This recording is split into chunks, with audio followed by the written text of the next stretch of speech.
You can't make this up. He did it again.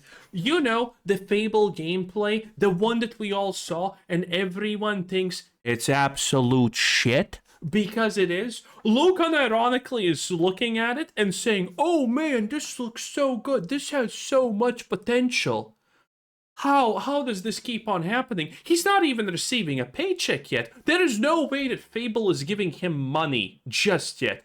Is he already trying to score that sponsorship? Because it looks like it. Because everyone here knows that Luke has absolutely not a single opinion that is his own, that does not get paid for. If you don't know, recently we even got proof of it because the same people who sponsored him contacted me and said that that they're gonna pay me to do a video on a game that he covered, and they gave me pre-scripted points that I need to talk about. pre-scripted video, made assets and everything already, so I pretty much had to do nothing. And it was from Tencent, you know, the company that literally never is gonna allow and give money to anyone who says anything negative about them. And Luke's ironically making a video and saying, oh yes, Tencent allowed me to say anything I please. You can't make this up. It's like no one believes you. And the best part is, you know that he absolutely despises the situation that people are calling him a shill. Because every second video he yaps about, oh guys, look at this. I just almost said something barely positive about the game. Look at how courageous and brave I am. But look, please, this is all just friendly jokes. Don't sue me because everyone knows that your family is rich. And, well, you got here because they're rich. Thank you. In any case, man, he's gonna say Fable is good. You can't make this up. Am I even emotionally ready for this? I don't know if I am, boys. I'm not gonna lie, but I guess here we go. So the Xbox Developer Direct just ended and we got our first extended look at Fable. And this is a game that I've had my eye on for 3 years since it was revealed. And I think that it has so much potential. Fable has been revealed forever because this game has been in the oven for something like 12 years at this point, or 10 years, or whatever. It's potential. And as an old school fan of Fable, like I played the original games way back in the day. It was one of the few games I was allowed to play, considering I was raised in like a pretty restrictive household. They literally removed good and evil from this game because it's a spectrum. Well, definitely something's on a spectrum here, and that's not me this time. And you, as an old school fan, how are you ever okay with a Fable game where good and evil don't exist because everything's just shades of gray? That thought most games were like corrupting and evil. So I thought that this game like had a lot of potential. I was really excited to see more about it. And honestly, I think they are cooking. A lot of the things that they showed seem to be direct counters to points of frustration from players around the industry. Because there were a few things when they first revealed Fable in 2023 that people, I think in some cases fairly, in other cases I think it's silly, were concerned about. Big question marks and concerns over what this game even was supposed to be. And over the last 2.5 years, we've gotten additional looks at the game occasionally, but usually it's in really tiny snippets, you know, a second of gameplay there or 15 individual seconds of gameplay cut up and spliced together. You know, it's been very hard to figure out what this game is even supposed to be. And I think that's a fair concern to have, considering Playground Games has never made a Fable game before. I mean, it's a very different kind of thing. And I think that's a perfectly reasonable concern, to be honest. Like, the previously announced Fable projects were like... Such a brave take. The company that has made historically only racing games is slightly concerning that it's making Fable. I applaud you, Luke. That has been your bravest opinion probably in a decade. Woof, man. I hope someone gives him a medal. Fable Legends, which ended up being like a multiplayer game that they wanted to kickstart with like MOBA inspirations. It sounded kind of awful and it ended up getting canned and has never seen the light of day. Like, no joke, the previous studio, Lionhead, they no longer exist. They were shut down and liquidated in 2016. But prior to that, you can see they did like Fable, they did Fable 3, and then they started doing some other weirder stuff like Fable Heroes and Fable The Journey, which this one is bizarre. This was like a Kinect-based game. It's crazy. It's from a different era. Like literally you would go and sit on like the back of a cart and you would shoot arrows using like the Kinect controls. It looks horrible. Like this, I think, was a disaster. And it was actually, and technically, the last game published and put out by Lionhead before they would shut down. And after that, the studio worked on a couple of other things, namely Fable Legends and Fable Fortune. Fable Legends was going to be a cooperative action role-playing game. It was inspired by a bunch of like live service multiplayer games. And Fable Fortune was going to be a digital collectible card game. And that also ended up getting... Okay, that's very cute, Luke, but what the hell does this have to do with honestly anything? Canceled. And Luke should, again, I have said this multiple times, I think Luke should be a politician because he just says so much nothing. I understand, honestly, why so many people are willing to listen to him, because it's like you just put him in the background and there's a little bit of, you know, unconsequential yapping. There's literally no information for you to absorb. There's literally nothing for you to think about because nothing has any consequences. It truly is a talent to say so much, but mean so little. Shut down when the studio shut down. And so Fable has just been in limbo for a decade, basically. Nobody's seen it. Nobody knows what's going on. And this is the first return to the franchise since that Kinect game. So needless to say, fans of the franchise, such as myself, have been starving for a little something, because even the last something we got wasn't that good. It was left us hungry, let's just say. But here's the deal. Chances are if you're watching this video, you've probably already seen snippets or even the entirety of what they showed off at that developer showcase. But I wanted to offer my thoughts on Yes, and it was very horrible, in fact. it specifically because I think that they were very tactical with this. You see, they showed off a lot of like sweeping vistas, they showed off massive cities, and they showed off some individual gameplay elements as well. They showed off like 2 open fields with flowers and nothing else, which is literally the Ghost of Yote move. Oh, look at this field, but have you seen the bamboo cutting mini game? I hope Fable has a bamboo cutting mini game. Like, that would be peak, okay? And then they showed like a super minor part of the city. But they also seem to have specific answers and counters to points of concern and frustration from players around the industry. You see, one of the first things people complained about when they revealed the game back in 2023 was that the main character looked kind of weird. Yeah, weird, he said. You know, people didn't like the design. And so they revealed that they have added in effectively a character creator for you to make your own Hero of Al. I love how he actually, look at this. Look at this. Look at this. He instantaneously, he's skipping. All of these characters, by the way, are absolutely horrendously ugly still. They revealed that they have added... This is probably the closest you're gonna get to an almost passing white character that's not this unreasonably ugly. And effectively a character creator for you to make your own Hero of Albion that you can play through the game. Yeah, I mentioned this. It is obvious that this is a last-minute thing that they did. Because, again, they literally did all the marketing with only that woman. They literally intentionally got her face mesh, her movement. You know, they did the thing that literally costs millions for these companies. They did that, and now you're telling me, oh, but you actually get to create your own character? No. You can clearly see that it's the same wireframe, the same mesh as the original character.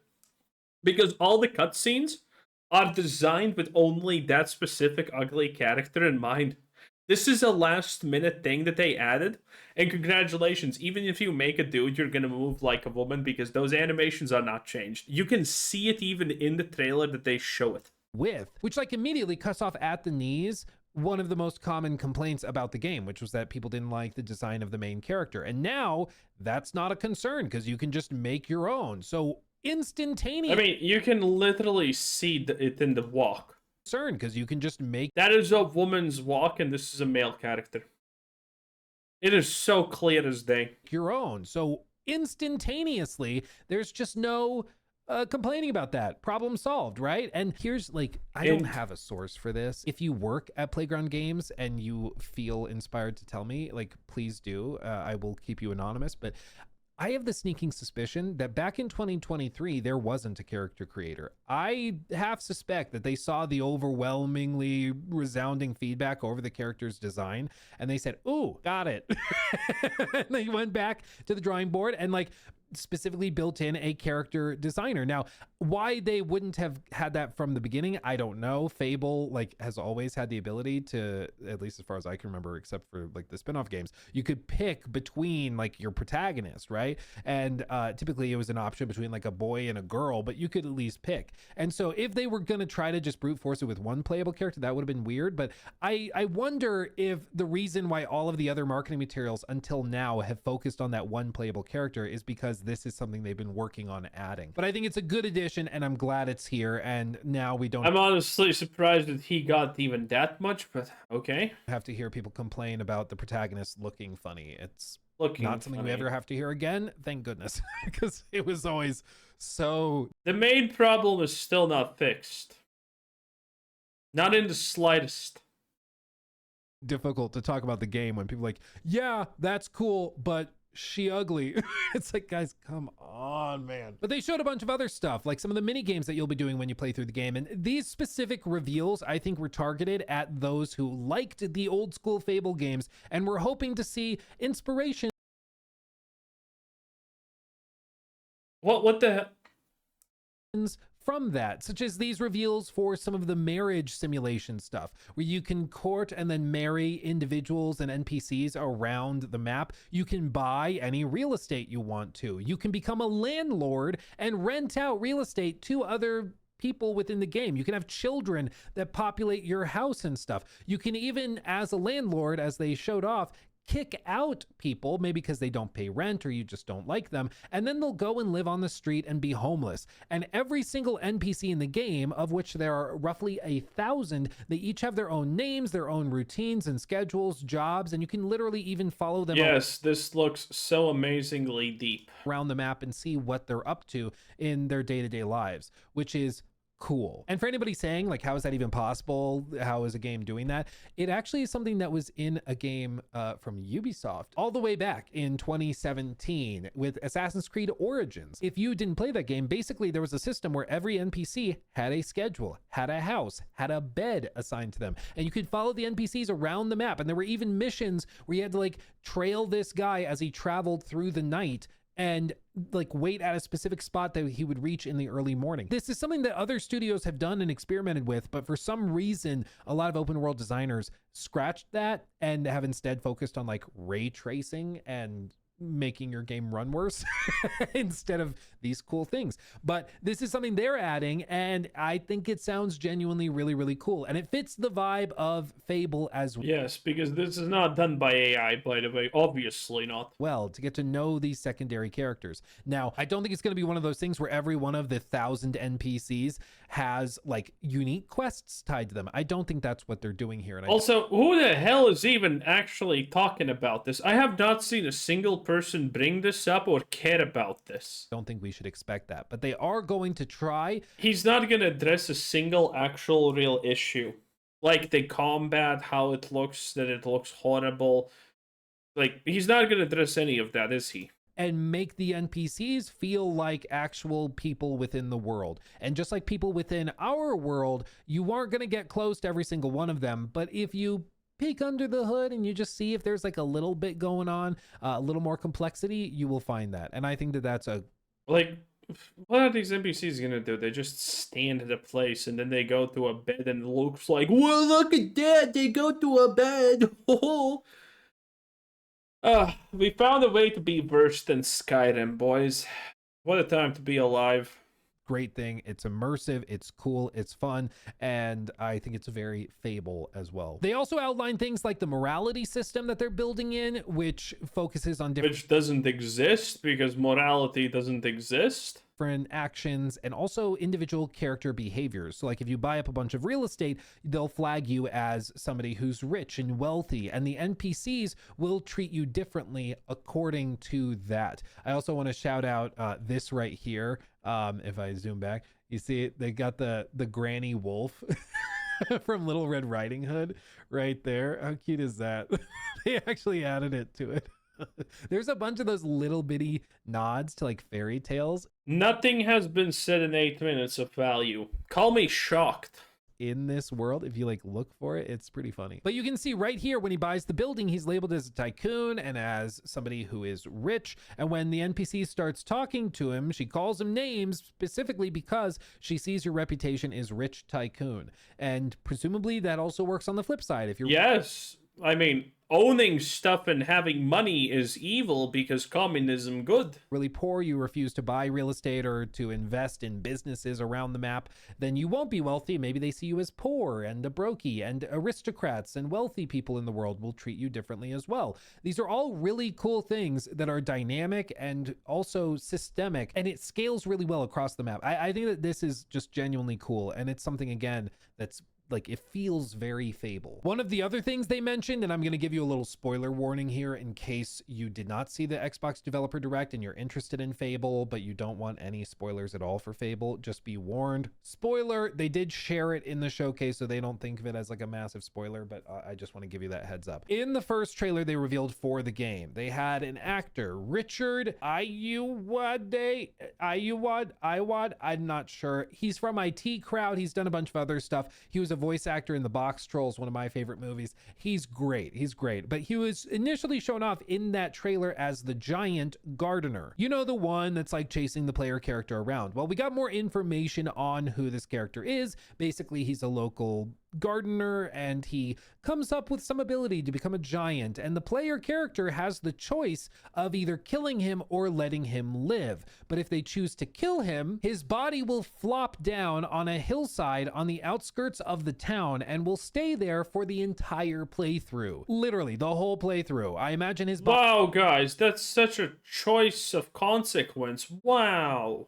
will even decompose and change how it looks. Maybe there's NPC dialogue about how it smells, stuff like that. They even specifically said it will negatively affect the real estate value in this village. So if you bought this house on the left and you like just are renting it out to an NPC or something, this guy being dead right there will negatively affect the value of that house. Maybe nobody wants to live there, so you can't. Okay, so currently we have heard a lot of soy pogging about literally nothing. Like, there's literally nothing. Oh, NPCs treat you differently. Wow. Fallout New Vegas much. Wow. Wow. That is so wow. Many wows, in fact. And then there's like, oh, this one thing has character choices, and living in a town that's plagued by the plague makes its real estate go down. Oh, really? Wow. Wow, that's so cool. Wow. Many wows again. Wow. Like, none of these are even opinions. Honestly, I can't even class any of this as opinions. He's not talking about anything even remotely meaningful. He's completely ignoring the combat, for example, and he has said nothing about it. I don't know if he's going to say anything about it in the next 5 minutes, but I kind of doubt it. Can't rent it out, and you just are out that money you spent on it. Little things like this are so genuinely cool. I just eat it up. I love it. And I think it's important to maintain like a healthy, level-headed outlook on this. This is not going to be the case for every single quest line or every single little bitty thing in the game. It's still a video game at the end of the day. But Fable has always been about having these unique and memorable moments that Yes, and you're talking about none of them. Like, let's completely ignore the fact that the developers said that morality is not a real thing. Now, let's ignore the fact that they're saying that the evil and good are not going to be part of the game any longer because morality is obviously a spectrum. Well, yeah, oh, man. Impact on the world and letting you experiment with that and see how it plays out one way or another. I just think this is genuinely cool, and I'm excited to see how it plays out. They also showed off some sizzle reels of like exploring the world and a bunch of stuff, and talked generally about the game's universe and what they're trying to do. But overall, I think they are cooking. Now, let's bring out the skepticism hats and put it on. The Oh concept of skepticism boy. is that you do not believe something until there's sufficient evidence of that thing, right? So you do not accept a claim until there's sufficient evidence to warrant belief in that claim, right? Up until today, I think it's very, very fair for you to look at Fable and be like, I don't even know what this game is. What are they even doing? Is this supposed to be like old school Fable? Are they going to reveal that it's totally different and they're going in a different direction? Like, we just don't know. But now we have a really good idea of what this game is trying to be. Personally, it seems to me like Hogwarts Legacy with a much thicker coat of Fable paint on it. That's the vibe I'm getting. And I mean that in a good way. Like, I'm not expecting it to have a story that changes your life, but neither did any of the other Fable games. I'm not expecting it to have like vocal capture and motion capture performances that rival God of War. The previous ones didn't have that either. What I'm expecting this to be is like a fun This one literally has motion capture. What are you talking about? We know. We know this has motion capture because we have literally videos of them doing motion capture. We have an actress that did the motion capture. Like, what this? Oh, like, is he just randomly saying things now for the sake of saying random things? Like, how do you not know this? sort of silly romp in the fantasy hay where you can just have fun. It doesn't take itself very seriously, and you can have a good time with it, experimenting with different choices, consequence, and things within the universe. When I look at this, I think it looks fun and like a good time. Do I think this is going to be like a 10 out of 10? You say that this looks fun, but I fail to remember any point where you explain why anything even looks fun. Masterpiece? Probably not, but like very few games are. I don't expect pretty much any games to be a 10 out of 10 masterpiece. It's a pleasant surprise when they are. But I do think that this looks like a good time. And I'm seeing a lot of green lights and thumbs up and green flags with regards to it. There's still question marks to be had, absolutely. Questions about like performance targets, the combat. How does that actually feel to Expect a Loke video about Fable being bad, and we all knew it after 2 months after it releases. Anyway, that was Luke Steffens, 10 out of 10, absolutely amazing. A bye.